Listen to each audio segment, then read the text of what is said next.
Gapo iti pinagtultuloy iti madado dagiti mabiktima iti sakit a dengue. May saman nga ama iti nakapatpatang iti preskur. Amanagan ti Edwin Pakpako, dati nga barangay captain iti barangay Sagpat, Bantay, Ilocos. Iti nangibuksilan iti riknana gapuanan ta nabiktima ti anak na iti sakit nga dengue nga agdama nga second year high school iti Divine Word College of Bigan. Segun ken kuana, aldaw iti Biyernes, may ka-30 nga aldaw iti Hunyo, napan nagbasa ti anak na. Ket itan nga tinawagan na ti ama na nga mapan na aleen tinasao nga pagkatadalan na. Ket dagos na met nga impan insigida iti maysa nga balay pagagasan iti siyudad Abigan. Ket ditan nga natakwatan dagiti mangiturturong iti hospital nga positibo ti anak na iti nasao nga sakit. Ket dita nga nagbayag iti 8 nga aldaw iti anak na DJ balay pagagasan. Alam tubing ko dito Divine ngem jak nga maibaga no ijay wenno dito tinakalaan na tamo yung may tubingen kaya nga may maysa ti ayanda ngem ket di may nga alarma kanya tayo data nga naganak nga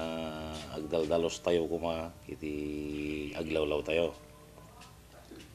Segun pay ken kuana iti panagsobli iti pagadalan ti anak na. Ket dita nga impasa iti doctor certificate tapno mang paneknek nga nagkasakit iti dengue iti anak na. Wen ti kinagpaisawanan na ket adda kinasabay dati ubing ko nga sikon ti pinagdamdamag ko kada jay naganak na dati taga Santo Domingo.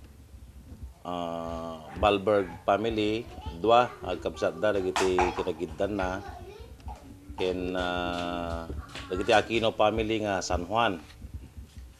Pinasinggadan na pay nga saan nga asi-asi iti nagdaanan na ken ti anak na. Isu daytoy met iti ballaag na kadagiti agdadaan dagiti anak da iti sakit a dengue ket panagkararag iti namarswa. Na ti may baga kadagiti patag nga naganak masapol nga agalerto da panggep ti salunatan nagtayo.